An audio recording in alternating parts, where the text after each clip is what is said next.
Par rapport à la situation de la semaine dernière, c'est la même, sauf que c'est rajouté Nicolas Debréville, qui malheureusement sur l'action du penalty, euh, et, sur le choc avec le gardien de but, la cheville elle a ronflé, et puis donc le verdict est tombé, et donc il y a une fissure au niveau de la cheville.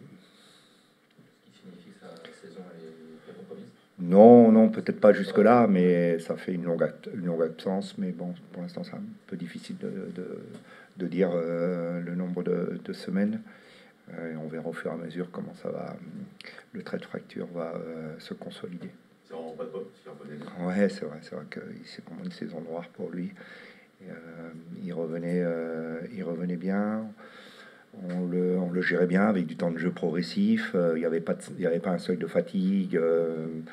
Il était bien dans sa tête aussi. Il était bien dans le groupe. Il apportait beaucoup de choses. Et malheureusement, sur ce choc, il a, il a eu ce trait de fracture. Comme quoi il est pas tombé. Parce qu'il a chronique qu'il avait simulé le. Comme quoi il est pas tombé quoi. Non, non, non, pas du tout. Ça fait Abdou du coup et Abdou Conté. Et du coup il est Abdou, établi. Abdou, ça va. Et puis, on a également le mal de dos qui est récurrent chez Luca. Et c'est difficile. Il a des douleurs persistantes. On cherche et il voit des spécialistes. Et pour l'instant, il y a pas de soulagement. Il y a pas d'amélioration. Déplacement à Saint-Etienne, c'est toujours un challenge intéressant. Oui, c'est toujours des bons moments dans une saison, euh, parce que l'environnement, il est propice. Je pense que quand on est footballeur, on a tous envie d'aller jouer dans le chaudron, et ce sont toujours des moments dans une saison qui comptent. Ce qui est important, évidemment, quand on est joueur de haut niveau, c'est de s'exprimer là-bas et puis de montrer ses qualités. Comme ça, un lundi soir, après tout le monde, ça vous plaît d'ailleurs de jouer après tout le monde ou pas, ou de connaître les scores des autres. Par expérience, ça rajoute une petite dose de motivation par rapport à la journée, comment elle s'est passée.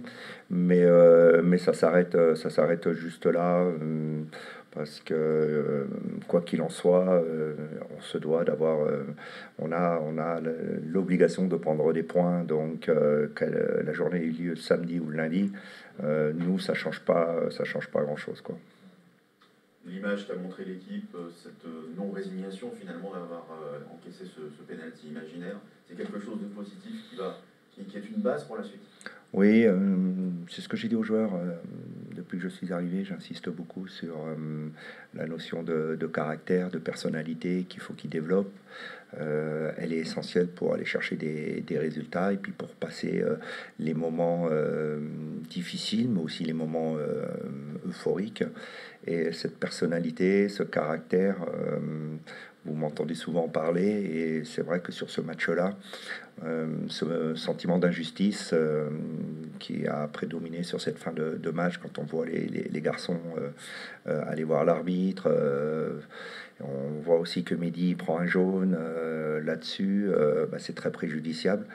Et la réaction des joueurs, elle est exemplaire. Et on sait que depuis le début de la saison, 3 a très peu fait la différence dans le temps additionnel. Et ça, ce sont des choses sur lesquelles, évidemment, on se doit de consolider, de travailler, parce que dans une saison, il y a toujours quelques matchs où ça se joue là-dessus. Il faut aller chercher ce résultat. Surtout qu'il y avait vraiment ce sentiment d'injustice par rapport à la décision de l'arbitre, et puis aussi par rapport au résultat, parce qu'encore une fois, on gagnait, et puis à la 72e, on aurait dû mener 2-0, puisque logiquement, Renault n'a plus qu'à pousser le ballon dans le but, quoi. Et le match était terminé. Donc il y avait vraiment tous ces sentiments-là qui se mêlaient, qui fait que à la fin, j'ai beaucoup aimé la réaction et le caractère de mon équipe. Ça veut dire que ça avance. malgré les quelques pépins que vous avez évoqués, il y a quand même une concurrence là, qui est bien revenue un peu à tous les postes. D'ailleurs, comment vous gérez ça? Est-ce que ça se retranscrit aussi au quotidien? Oui, c'est ce que je leur ai dit. J'ai passé un petit moment cette semaine avec eux pour parler en effet de cette concurrence qui doit élever tout le monde et surtout qui doit élever le niveau de l'équipe. C'est ce que je leur ai dit. Euh, il y a inévitablement le premier critère qui est la performance. La performance dans la semaine et la performance en match, elle est déterminante et ça permet évidemment d'avoir encore plus de qualité à l'entraînement. Tout ça, ça doit élever le niveau. Il y a évidemment ensuite la forme du moment qui joue, et puis après, il y a les données technico-tactiques du match. Mais le premier critère reste la performance individuelle et collective du joueur. Donc les garçons connaissent les règles du jeu. Maintenant, c'est à eux évidemment de se montrer et puis de faire face à cette concurrence. Ce sont pour la plupart de jeunes joueurs. Ils ont besoin de voir aussi ce que c'est d'avoir de la concurrence à côté d'eux pour s'élever et repousser leurs limites. C'est ce que je souhaite, aussi bien individuellement que collectivement. Avec un droit à l'erreur qui est un peu moindre, on voit qu'un Junior Olétan qui a fait 2-3 prestations un peu en dessous de ce qu'on avait vu de lui, voilà, il sort du groupe, il y a un droit à l'erreur qui aujourd'hui a réduit. Évidemment, et puis en plus comme il y a de moins en moins de matchs, donc ça c'est important. Et puis après, on le sait aussi, il faut de la continuité et pour avoir des résultats, et ça c'est déterminant. Et des fois, il y a des garçons qui sont au bon endroit au bon moment. Et ça demande un petit peu de temps après pour les autres pour revenir dans le groupe. Mais je souligne l'état d'esprit collectif parce que c'est important. La plupart des garçons sont allés jouer avec la réserve également le week-end dernier. Je pense que c'est la meilleure façon de pouvoir postuler à nouveau à une place, c'est de jouer. Donc les garçons l'ont bien compris et je trouve que cette semaine il y a eu des bons signaux à ce niveau-là dans l'ensemble du groupe. L'idée, c'est d'aller chercher un peu cette série, ou cette continuité finalement dans ce qui est produit sur le terrain. Oui, c'est exactement ça. On peut pas sortir de la zone où on est si on n'a pas de la régularité, si on n'a pas de la constance. On va rechercher ça. Je suis aussi très très vigilant parce que on a fait un bon match contre Ajaccio et derrière on n'a pas été capable d'enchaîner. Là on fait un bon match contre Bordeaux, donc j'ai vraiment envie de voir comment mon équipe elle va réagir après ce bon match contre Bordeaux parce qu'on a été tellement déçus après Concarneau. Donc voilà, on parle de régularité, on parle de constance et dans le haut niveau elle est indispensable, qui plus est dans un championnat comme la Ligue 2 encore plus. Donc c'est là-dessus que j'attends mes joueurs lundi. Vous l'avez vu avant la fin du mercato la dernière fois, ça s'est terminé depuis avec l'arrivée de N-Team. Est-ce que vous pouvez parler des couloirs où vous avez beaucoup de choix à gauche et à droite c'est un petit peu plus bancal avec un N-Team qui n'est pas spécialiste du poste? Comment vous gérez ça? Oui, en effet, à gauche, on a deux joueurs spécifiques avec le petit Isma Boura et puis Abdou Kanté. Et puis à droite, on a cette possibilité, en effet, avec la polyvalence de Isma qui nous a prouvé pendant 2 mois qu'il était capable de jouer à ce poste-là. On a Rudy Coron qui est capable de jouer à ce poste-là. On a, à mon sens aussi, je pense, Tanguy Zoukou qui peut jouer également à ce poste-là avec des aménagements. Et mon idée avec le recrutement de Manu N-Team, c'était d'amener en effet un peu d'expérience et la connaissance du championnat. Ça, c'était la première chose. Mais je souhaitais d'abord un joueur à vocation défensive, bon dans les techniques défensives et bon sur l'aspect défensif. C'était surtout ça que je souhaitais. Manu a joué régulièrement, enfin avec plusieurs coachs à ce poste-là de latéral droit.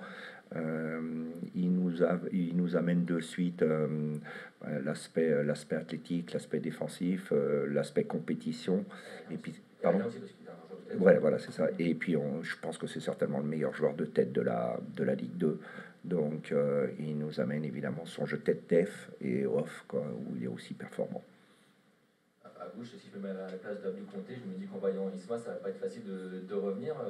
Il y a aussi une complicité avec Saïd aussi, que les deux, on le sait, Boura et Saïd sont assez complices hors du terrain. Ça joue ça aussi dans vos choix, les complicités entre les joueurs? Oui, la complémentarité pour moi elle est importante. J'aime bien chercher et travailler les complémentarités. En effet, Isma, depuis quelques matchs, a élevé son niveau.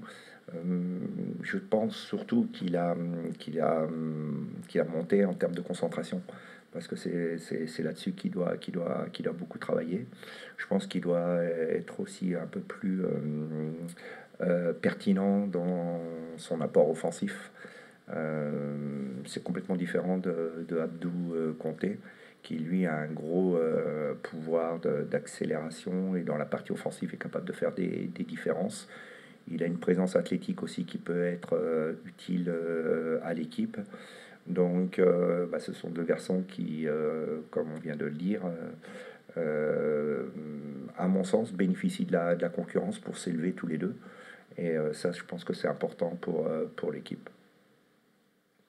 On a beaucoup travaillé notre maîtrise collective cette semaine et on peut facilement faire tourner les triangles.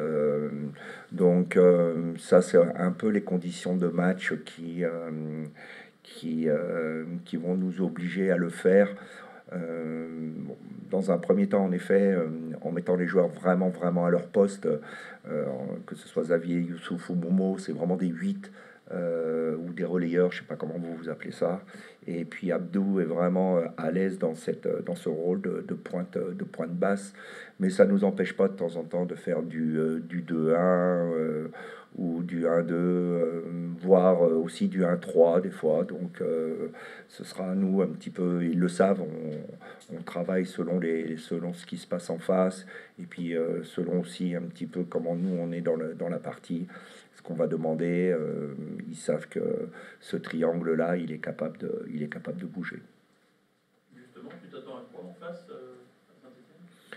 On s'attend évidemment à une équipe qui a envie de prendre des points, parce que c'est une équipe qui est programmée pour monter. Elle doit aller chercher le top 5. À mon sens, elle en a les qualités sans problème en termes d'effectifs, en termes de qualité de joueurs. Elle est capable d'aller chercher le top 5.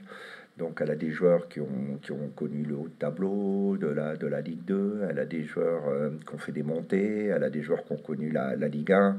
Donc aujourd'hui, évidemment, elle sous-performe, mais on va bientôt arriver dans la ligne droite, et avec ces joueurs de qualité qu'elle a, je pense qu'elle est capable d'aller accrocher ce top 5. Oui, ça avance très bien. Et d'ici une petite dizaine de jours, il sera de retour dans le groupe.